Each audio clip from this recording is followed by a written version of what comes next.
আপনার কাছে কি মনে হয় যে একটা মানে যে যে বিষয়গুলো আমাদের চাওয়া থাকে, সংস্কার হোক, ফেসিবাদী ব্যবস্থার বিলোপ হোক, নতুন করে নতুন রাজনৈতিক বন্দোবস্ত হোক, সেইটা কি অরাজনৈতিক সরকারের কাছে বেশি নিরাপদ? মানে আপনি কি বলতে চাইছেন যে প্রফেসর ইউনূস সরকারই এটা খুব ভালোভাবে করতে পারবে? এটাকে আমি এখন কিভাবে বলি, যে আপনি প্রফেসর নিউটনের কথা শুনেছেন, সেই প্রেক্ষিতে যদি আপনি একটু বলতে শুরু করতেন যে কেন আর অরাজনৈতিক সরকারকে মনে হইতেছে যে আমাদের দাবিগুলি মানার জন্য তারা বেশি করে মানে বেশি এফেক্টিভ হবে বা বেশি ভালো করে এটা পারবে। মানে কমনলি একটা জিনিস দেখেছেন তো, যে আমাদের দেশের লোক মার্শাল্লাহ খুব পছন্দ করে, মার্শাল হলে খুব খুশি হয়। অতীতে দেখেছেন আইয়ুব খানের মার্শাল্লাহ সমর্থন করেছে, জিয়া রহমান, এরশাদ ইত্যাদি ইত্যাদি সমর্থন করেছে। কেন? প্রথম কথা হচ্ছে যে আমাদের দেশের পলিটিক্সের মধ্যে দুর্বৃত্তায়নের মাত্রা তো বেশি। ফলে মানুষ রাজনীতিকে উপায়ন্তরহীন অবস্থায় সমর্থন করে, ভোট দেয়। কিন্তু যখন শাহাবুদ্দিন সাহেবের মতো একটা লোক প্রেসিডেন্ট হয় তখন বলবে ওইটাই ভালো, কারণ ওর তো কোনো স্বার্থ নাই, সে তো আরেকবার ইলেকশন করছে না। আজকেও ধরেন যখন ডক্টর ইউনূস ক্ষমতায় আছেন তখন মানুষ মনে করছে ওর তো কোনো স্বার্থ নাই, সে তো সামনে ভোট করবে না, সে তো আরেকবার প্রধানমন্ত্রী হতে চায় না। এবং that is a fact. Doctor Yunus যেটা চান তা মনে হচ্ছে না তার আচরণে উচ্চারণে। ফলে তার প্রতি তার বিশ্বাস আস্থা বেশি থাকবে, এটা স্বাভাবিক। আর একটা হচ্ছে যে শুরুটা যেরকম করে হয়েছে, এত বড় একটা জালিম সরকার উৎখাতের পরে যিনি আসছেন এবং তার আবার এত আন্তর্জাতিকভাবে এত খ্যাতি সুনাম ইত্যাদি, আর যে চুরি বাটপারি ডাকাতি লুটপাট এগুলো তো নাই, করেননি তিনি, এখনো করছেন না, কখনো করবেন না। সেই হিসেবে তিনি রাজনীতিবিদদের চাইতে কিছু বেশি পয়েন্ট পান। এটা হলো রিয়েলিটি। এইটাই সঠিক কি বেঠিক এই বিতর্কের মধ্যে আমি যাচ্ছি না, কারণ আলটিমেটলি তো রাজনীতি সমাজের নিয়ন্ত্রণ। যিনি রাজনীতি জানেন না তিনি সমাজকে নিয়ন্ত্রণ করবেন, গঠন করতে পারবেন, রাষ্ট্রকে আরো অন্য জায়গায় নিতে পারবেন কি পারবেন না সেটা আর এক বিতর্ক, আমি সেটা করছি না। কিন্তু মানুষের চিন্তার এই প্যাটার্নটা এরকম আছে। না আর মানে ভাই, আরেকটা আমি হচ্ছে, আমি আমি শুধু প্যাটার্নটা বোঝার জন্য যে আপনি বলতেছেন যে প্রফেসর ইউনূস যেহেতু আরেকবার প্রধানমন্ত্রী হইতে চান না, সেহেতু তার পক্ষে অন্য আহ, কিছু করা কঠিন, যেটা সাধারণভাবে নির্বাচিত হয়ে আসে যারা করতো আর কি, যাদের আরেকবার প্রধানমন্ত্রী হইতে হবে, দলের কাছে রাজনীতি করতে হবে। কিন্তু আমার কাছে মনে তো হয় যে শুধু প্রধানমন্ত্রী হওয়াটা তো না, প্রফেসর ইউনূসের তো অন্য স্বপ্ন, অন্য উদ্দেশ্য, চিফ এক্সিকিউটিভ রাষ্ট্রের হয়ে বসে থাকার একটা ইচ্ছাও থাকতে পারে লম্বা দিনের। মনে করছে না মানুষ এটা, আচ্ছা। মানুষ এটা মনে করছে না, কারণ উনি তো ইলেকশনে দাঁড়াবেন না বলে দিয়েছেন, উনি তো পার্টি করছেন না। হুম। নতুন যে পার্টি হয়েছে সেই পার্টির উনি কিছু নন। হুম। তাহলে ওনার সে উদ্দেশ্য নাই। বাকি অ্যাডভাইজার যারা যারা আছেন, অনেকের নাম বলতে পারি আমি, এই 3-4 জন ছাত্র বা শিক্ষার্থী এদেরকে বাদ দিলে, তারাও কোনো সময় এরকম আগ্রহ দেখাননি যে তারা আরেকবার নির্বাচন করবে বা আরেকবার শাসন করার চেষ্টা করবেন। বরঞ্চ তাদের সম্পর্কে বেরিয়েছে, তারা গিয়ে প্রধান উপদেষ্টাকে বলেছেন, স্যার কোথায় দিয়ে আসে, আগে আমরা ব্যক্তিগতভাবে যাই করতাম, অন্তত যে টাকা কামাই করতাম অ্যাডভাইজার হিসেবে আপনি যে বেতন দেন তার থেকে অনেক বেশি সেটা। অতএব তারা কমফোর্টেবল, এটা বোঝাতে চেয়েছে। মানুষ কিন্তু ওদেরটা বিশ্বাস করছে যে হ্যাঁ, ওরা যাই করুক না কেন ক্ষমতা নিয়ে লড়ালড়ি করবে না। কিন্তু রাজনীতিবিদ সম্পর্কে সে মনে করে ও আওয়ামী লীগ করে তাহলে তো নিশ্চয়ই সে বিএনপির বিরুদ্ধে ষড়যন্ত্র করবেই, ও বিএনপি করে তাহলে তো আরেকবার ক্ষমতায় নেওয়ার জন্য মিথ্যা কথা বলবে, দরকার লাগলে আমাদেরকে ভুল বোঝাবে। এই রকম ধারণা প্রতিষ্ঠিত, সেটাই আছে। এবং এই কারণে আমি বলছি, ধরেন আমি আবার, আপনি যে প্রশ্নটা করেছিলেন না ওটার মধ্যে একটু যাই, যদি এটাতে আবার কথা হয়ে থাকে কেন। জি। আপনি বলছেন যে আইন শৃঙ্খলা পরিস্থিতি আগের চেয়ে ভালো না খারাপ, সেই ব্যাপারে 55% মানুষ মনে করছে না আগের চেয়ে ভালো। এটা কিন্তু একটা কম্পারেটিভ স্টাডি করলে হয়তো এটা ঠিকও হতে পারে। কারণ যে দুই একটা নিউজ আসছে, যাই আসছে খুবই ফোকাসড হইতে আসছে। আর আগে তো পাতা খুললেই এগুলো ছিল, একদম সয়লাভ ছিল, মানে আইন শৃঙ্খলা পরিস্থিতির অবনতির বিষয়টা। সেই তুলনায় 55-45 মে বি জাস্টিফাইড। আর একটা বিষয় হচ্ছে, তখনকার যে সমস্ত দুর্নীতি, অন্যায়, লুটপাট বা চুরি ডাকাতি হাইজ্যাক এগুলো হতো, অনেকেই মনে করতো যে পলিটিক্যাল পার্টিগুলোর সাপোর্টেই এগুলো হয়, নেতাদের সাপোর্টে এগুলো হয়। কিন্তু এখন যারা ক্ষমতায় আছেন তারা এই ব্যাপারে কোন রকম সাপোর্ট দেন বলে তারা মনে করে না। পরে এক ধরনের ইমিউনিটি তারা তো পেয়েই যাচ্ছেন। এই কারণে এরকম হয়েছে যে মানুষ এটা মনে করবে। যেমন ধরেন আর একটা স্টাডি হয়েছে না, আগে কি জাতীয় সংসদ নির্বাচন নাকি আগে স্থানীয় সংসদ নির্বাচন। প্রথম আলোর একটা সার্ভে বলছে 64% হচ্ছে স্থানীয় সরকার নির্বাচন।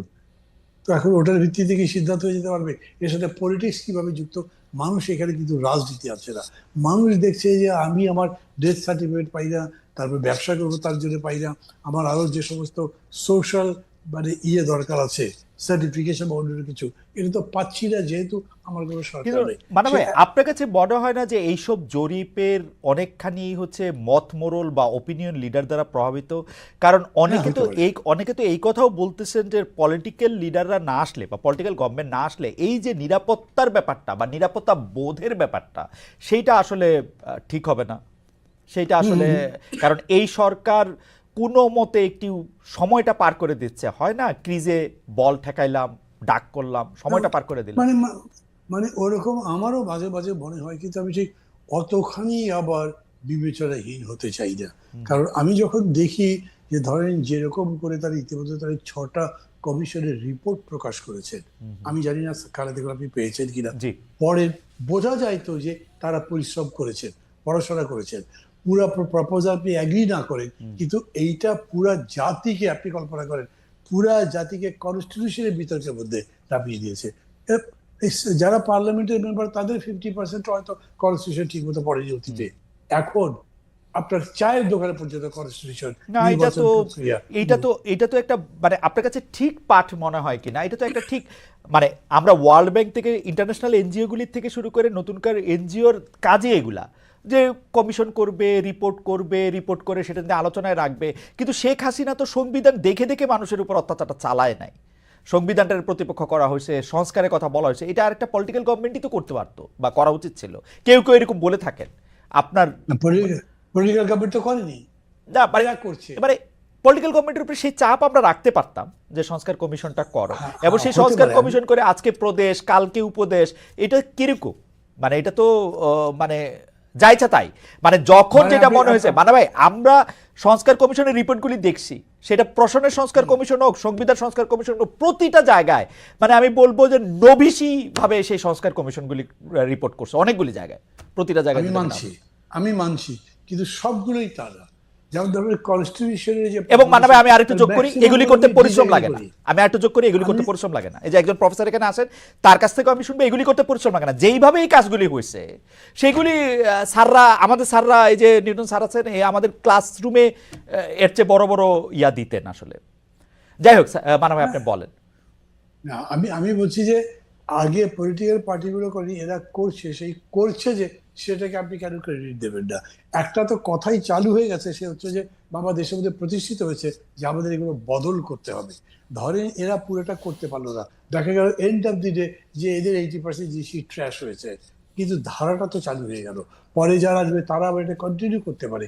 সেই অর্থে আমি বলছি যে এদের এই প্রচেষ্টাকে আপনি ধন্যবাদ দিতে হবে, বিকজ আমি মনে করি যে এটা দিয়ে পুরা জাতিকে একটা থিওরিটিক্যাল ডিবেটের মধ্যে, একটা ইথিক্যাল ডিবেটের মধ্যে, মানে একটা জ্ঞানের চর্চার মধ্যে নিয়ে যেতে পেরেছে। আগে এটা ছিলই না। মানে ভাই আপনি যখন বলছেন আমি ধন্যবাদ দিচ্ছি, তবে এই বিষয়টা আমি একটু প্রফেসর নিউটনের কাছে একটু জানতে চাইতেছি যে প্রফেসর নিউটনের যে জি। কমিশন সংস্কার করা, এর মধ্যে থেকে আমরা কি পাচ্ছি? আসলে আমার মূল প্রশ্নটা আপনার কাছে ছিল হচ্ছে যে বা যে প্রশ্নটা আমি আসলে করতে চাইছিলাম বা যে প্রশ্নটার মধ্যে আমি আসতে চাইছিলাম, যে এখানে সংস্কারের কথা বলা হচ্ছে, এখানে বলা হচ্ছে, কিন্তু আমাদের মধ্যে নিরাপত্তার অভাব বোধটা অনেক বেশি তীব্র হইতেছে। কোথাও আসতেছে মব, কোথাও আসতেছে তৌহিদি জনতা। কেউ আমাকে সিগারেট খাইতে দেখলে ধরে মারতেছে, কেউ হইলো আয়সা বকতেছে, মেয়েদের জন্য আলাদা রকম একটা আইন কানুনের কথা বলতেছে, কেউ আবার গিয়া মাজার মোটটা ভাঙতেছে, আবার কেউ গিয়া আরো একটা ভালো কাজও করতেছে, সবাই মিলে। এগুলি আপনি আসলে কিভাবে দেখেন? সরকারের ব্যর্থতা হিসেবে দেখেন কিনা, সরকার অন্য কোনো কিছু করতে পারতো বলে দেখেন কিনা? খালেদ, মান্না ভাইয়ের কাছে আপনি যাওয়ার আগে আমাকে যেটা শেষ প্রশ্ন করে রেখে গিয়েছিলেন, যে মান্না ভাইয়ের কাছ থেকে ফিরে এসে জি ওটা জি জি। যেন বলি, সেটা ছিল যে অরাজনৈতিক সরকার পারে এই কিনা? ধরনের জি। কাজগুলো কতটুকু করতে পারে না করতে পারে। এখানে আমি একটু সতর্ক থাকতে চাই। রাজনৈতিক সরকার কথাটার অর্থ আর দলীয় সরকার কথাটার অর্থ একই না। এই সরকার রীতিমতো রাজনৈতিক সরকার, এটা কোনো অরাজনৈতিক সরকার না। একটা সরকার পরিচালনা, একটা রাষ্ট্র পরিচালনার কাজ কখনোই অরাজনৈতিক হতে পারে না। এটা it is very much political. এটা দলীয় সরকার না। এটা আমরা একটু যেন খেয়াল রাখি। ওকে। এত বেশি পলিটিক্যাল সরকার আমরা অতীতে পাইনি। এই যে মান্না ভাই দারুণ বলেছেন যে দেখেন, সংস্কার প্রশ্নটা, রাষ্ট্র সংস্কারের প্রশ্নটা সত্যি সত্যি রাষ্ট্র পরিচালকেরা, সরকার সিরিয়াসলি করছেন, কাজটা করছেন, এটা আমরা অতীতে কখনো করিনি, এটা আমাদের ইস্যুই ছিল না। অথচ আমাদের বাচ্চারা 2018 সালে বলছিলেন যে রাষ্ট্র মেরামত লাগবে। নিরাপদ সড়ক আন্দোলন করতে গিয়ে তারা বলছিলেন যে রাষ্ট্র মেরামতের কাজ চলছে, স্কুলের ছেলেরা আমাদেরকে বলেছিলেন, তাই না? এবং সেখান থেকে কিন্তু ওই বলতে গেলে এটা একটা ন্যাশনাল এজেন্ডা হয়ে আছে। যে আমি প্রথমে 1 নম্বর যেটা বলবো যে এটা অরাজনৈতিক সরকার না, এবং বাংলাদেশের ইতিহাসে, অতীতের ইতিহাসেও এই প্রথম গোটা কনস্টিটিউশনাল রিফর্মের প্রশ্নটা এত সিরিয়াসলি, এত বেশি পলিটিক্যালি মানুষের জনতার মধ্যে পর্যন্ত এসেছে। স্কুল কলেজের ইউনিভার্সিটির ছেলেমেয়েরা সিরিয়াসলি কনস্টিটিউশন নিয়ে কথা বলছেন। কেমন, এটা আমরা ইগনোর করতে পারছি না। এবং সংস্কার কমিশনগুলো পরিশ্রম হয়েছে কিনা, খালেদ আপনি বলেছেন, সেটা বড় প্রশ্ন না। গায়ে গতরে পরিশ্রম, মাথার পরিশ্রম, সেটা এক জিনিস। আর রাজনৈতিক তাৎপর্য, সেটা আর একটা জিনিস। এনজিও গুলো যেভাবে রিপোর্ট তৈরি করে, যেভাবে রিপোর্ট পেশ করে, সেগুলোর এক ধরনের পরিবেশ, এক ধরনের প্রেক্ষাপট আছে। আর এখন যে রাষ্ট্র সংস্কারের প্রসঙ্গগুলো হচ্ছে, এটা অনেক বেশি তাৎপর্যপূর্ণ, অনেক বেশি সিগনিফিক্যান্ট। সবচাইতে বড় এনজিওরও কোনো একটা রিপোর্ট তৈরি করা এর সঙ্গে তুলনীয় না। আচ্ছা, এরপরে মব এবং আইন শৃঙ্খলার প্রশ্নটা আপনি এনেছেন। দেখেন, আমি দেখছি কি যে এবারের গণ অভ্যুত্থানের পরে আমাদের গোটা সামাজিক রাজনৈতিক আলাপ আলোচনার মধ্যে মব প্রসঙ্গটা একটা নতুন শব্দ হিসেবে যুক্ত হয়েছে গণহারে, মানে গণ লেভেলে। এখন ইংরেজিতে আমরা যখন মব টব বলি না, কে কি বোঝেন আমি ঠিক জানি না, কিন্তু আমাদের এখানে গণপিটুনির ইতিহাস অনেক পুরনো। আমাদের এখানে চোরকে পিটিয়ে মেরে ফেলা অনেক পুরনো। যেমন ধরেন যে অনেক বেশি মাথা খাটিয়ে, অনেক বেশি ডেলিকেটলি, সূক্ষ্মভাবে মিনা কার্টুন তৈরি হয়েছিল মেয়েদেরকে এগিয়ে নেওয়ার জন্য। মিনা কার্টুনের আমার মনে আছে, আমার মনে দাগ কেটে গেছে। আমি আমার তখন একদম ছোট্ট বাচ্চা, 2-3 বছরের বাচ্চা, তাকে নিয়ে দেখছিলাম। প্রথম পর্বেই একটা চোরকে লাউ চুরি করার জন্য, একটা চোরকে গোটা গ্রামবাসী ধাওয়া করে। যেমন এগুলো আমাদের সমাজের মধ্যে, আমি শুরুতে যে অদৃশ্য লীগ প্রসঙ্গে যেটা বললাম, আমাদের গোটা সমাজ কাঠামোর মধ্যে, আমাদের প্রতিষ্ঠানগুলোর মধ্যে, আমাদের পরিবারের মধ্যে, আমাদের ব্যক্তিগত চিন্তা প্রণালীর মধ্যে অনেক মুশকিল আছে। আচ্ছা, তার মধ্যে এরকম এই জিনিসগুলো আছে। আমি আমি আমি আপনি আরেকটা প্রশ্ন জি তুলেছেন, জি খালেদ, জি একটু স্যার, বলে নিই আমি। জি জি সেটা হলো যে এই যে মেয়েদের সিগারেট খাওয়া নিয়ে, আমি বলি কি, দেখেন, এটা তো খুব খারাপ কাজ হয়েছে, অকল্পনীয় খারাপ কাজ হয়েছে, তাই না? এখন এটা এমন না যে এটা জুলাই অভ্যুত্থানের পরে প্রথম ঘটলো, অতীতে কখনো ঘটে নাই। এবং এখানে সিগারেটটাও ইস্যু না। আমাদের দেশে সবচাইতে প্রগতিশীল বলে যে লোকগুলো পরিচিত, যারা নিজেদেরকে মনে করেন যে আমরা প্রগতিশীল না, তারা উঠতে বসতে ওই শব্দটা ব্যবহার করেন, বা আমরা, আমি বলছি কি, একদম আমাদের জেএমবি, আমাদের জনযুদ্ধ, আমাদের লেফট আন্ডারগ্রাউন্ড পার্টি, আমাদের কমিউনিস্ট লেফট পার্টিগুলো, আমাদের আওয়ামী লীগ, আমাদের বিএনপি, আমাদের জামায়াতে ইসলামী, সবগুলো পলিটিক্যাল পার্টির আপনি নেতাদের ফ্যামিলিতে যদি ঢোকেন, দেখবেন মেয়েদের অবস্থাটা কি। আমাদের কি গরিব, কি গরিব, কি বড়লোক, কি গ্রামের, কি শহরের, কি এই ধারার রাজনীতি, কি ওই ধারার রাজনীতি, সমস্ত ক্ষেত্রে আমাদের পরিবারগুলোর মধ্যে আমাদের মেয়েদের অবস্থা খুব খারাপ। রাইট। আমাদের পরিবারগুলোর মধ্যে বল প্রয়োগ একটা সাধারণ কথা।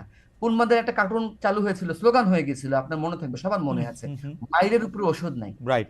এটা হচ্ছে, আমরা মনে করতাম যে আমাদের স্কুলের সেই টিচারটা ভালো, যে ছেলে মেয়েদেরকে মারে, ওকে কেননা মানুষ করার জন্য মারতে হবে। এই যে ব্যাপারগুলো দেখেন, বল প্রয়োগ নিয়ে, নারীর প্রতি অ্যাটিটিউড নিয়ে, এগুলো আমাদের পুরনো রোগ, এগুলো দীর্ঘ মেয়াদে আমাদের কাজ